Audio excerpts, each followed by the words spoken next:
Anies Giri menantang juara dunia catur terbaru Dingliren dalam turnamen Grand Catur Superbad Chess Classic Romania.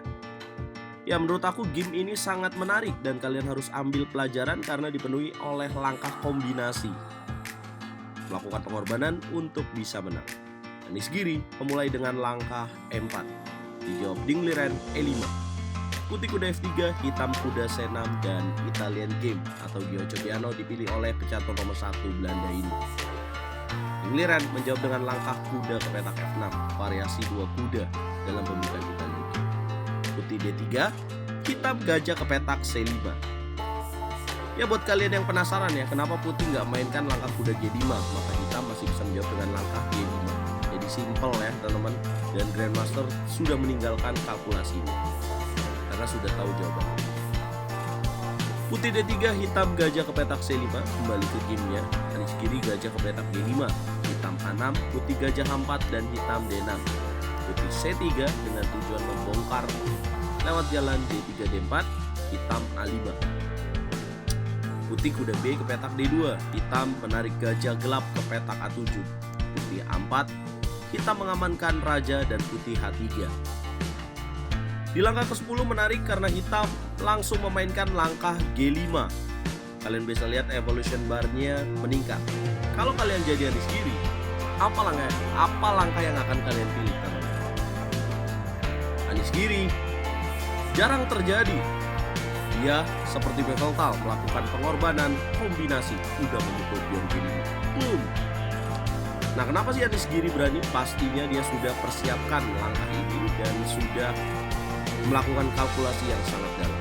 Dan tepat dia lakukan kombinasi ini, kemudian hitam menerima kombinasi dengan memukul kuda, putih memukul pion balik dengan gajah, kemudian hitam raja G7.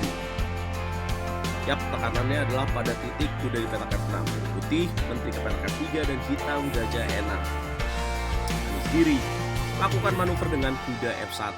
Ini idenya sangat brilian. Kuda akan diarahkan ke petak G3 dan untuk menyerang dengan kuda H5 skak, dan ada ancaman pin dari gajah di petak ini.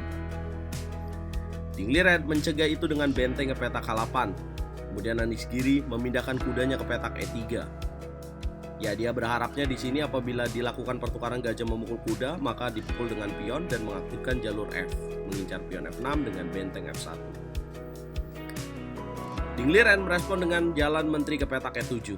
Kemudian putih mengamankan raja dengan rokade, yang sebenarnya langkah ke-16 ini kurang tepat. Namun beruntung Dingliren tidak menemukan langkah yang tepat dan dia memilih benteng A ke petak G8 dan membuat putih kembali unggul dengan benteng H ke petak F1. Nah, coba kita bahas sebentar ya kan, apa langkah yang tepat yang harusnya dilakukan oleh Dingliren adalah dengan gajah memukul kuda. Kemudian apabila putih memukul gajah, maka hitam dapat memainkan langkah kuda B8. Tujuannya adalah untuk mengcover kuda di petak F5. Maka ini akan sedikit lebih baik ya, bisa dikatakan lebih baik untuk kita. Ya, tapi Grandmaster bahkan juara dunia catur terbaru pun kadang tidak akurat. Benteng A ke petak G8, Anies Giri benteng H ke petak F1, kemudian hitam kuda B8, putih D4. Hitam memukul pion, putih memukul pion balik, dan hitam kuda B ke petak D7. Langkah ke-20, bisakah kalian tebak apa yang harus dimainkan oleh Anies Giri? Anies Giri mendobrak dengan langkah E5. Boom, menekan kuda di petak F6, hitam memukul pion, putih mendorong pion G5. Sangat cantik di sini, tujuannya adalah untuk mendapatkan petak F5 dengan kuda ke petak F5, dan juga di sini gajahnya terisolasi, buntu guys. Dingliren menteri ke petak B4. Putih menjaga gajah dengan menteri E2. Kemudian hitam gajah memukul pion H3. Putih memukul gajah balik. Kemudian hitam raja F8. Anies Giri menjaga gajah di petak G5 dengan H4. Hitam gajah D4. Langkah ke-24 dari hitam. Anies Giri langkah berikutnya menemukan langkah yang gila kembali. Seperti engine, dia memukul gajah di petak D4 dengan benteng. Boom. Hitam memukul benteng balik. Kemudian putih kuda ke petak F5.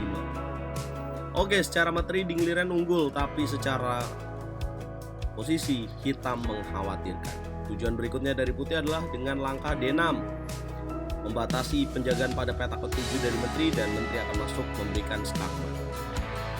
Hitam panik, benteng memukul gajah dilakukan, putih memukul benteng balik, hitam kuda E5, putih gajah D5. Hitam kuda F ke petak D4, mengcover kuda di petak E5, putih langkah posisional raja B1. Hitam raja G8, Anies Giri langkah ke 30 kuda ke petak E6. Kuda memukul kuda, putih mengambil kuda di petak E5, hitam kuda G4, putih mengambil pion di petak C7. Hitam raja G7. Sekali lagi Anies Giri memainkan langkah yang akurat dengan jalan G6. Hitam benteng F8, putih memukul pion F7, hitam D3, putih benteng G1, hitam memukul pion di petak F7. Anies Giri menyelesaikan permainan dengan sangat indah dengan menteri ke petak C3. Ya, memudarkan, menghempaskan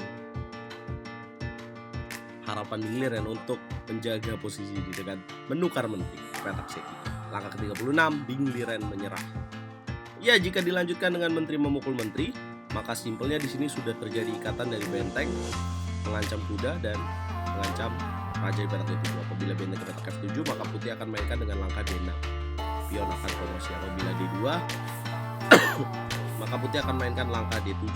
Apabila benteng petak F8, ya pasti kuda akan jatuh. Nah, kalau misalkan dia nggak mau makan menterinya, contohnya dia memainkan langkah lain seperti ya raja ke petak 6, maka putih akan mainkan langkah ya di sini ada L8 ya, contoh misalkan dia raja ke petak 7, maka akan ada jalan gajah memukul D1. Ya, ataupun itu maka menteri memukul menteri, kuda akan jatuh. Nah, kenapa Dingliren tidak memukul pion di petak D6 ya? Mungkin akan jadi penasaran juga kenapa dia nggak raja memukul pion D6. Maka putih akan mainkan langkah benteng G1. Apabila F5, maka putih akan mainkan langkah F3 yang membuat kuda akan jatuh. Ya, apabila benteng H2 dengan tujuan ancaman mat, di sini ada langkah putih menteri memukul benteng. Teman-teman, seperti inilah permainan yang harus kita lakukan dalam permainan catur, berani dan akurat. Apa komentar kalian buat game ini? Kita ngobrol di sana. Jangan lupa like, share, komen, dan subscribe.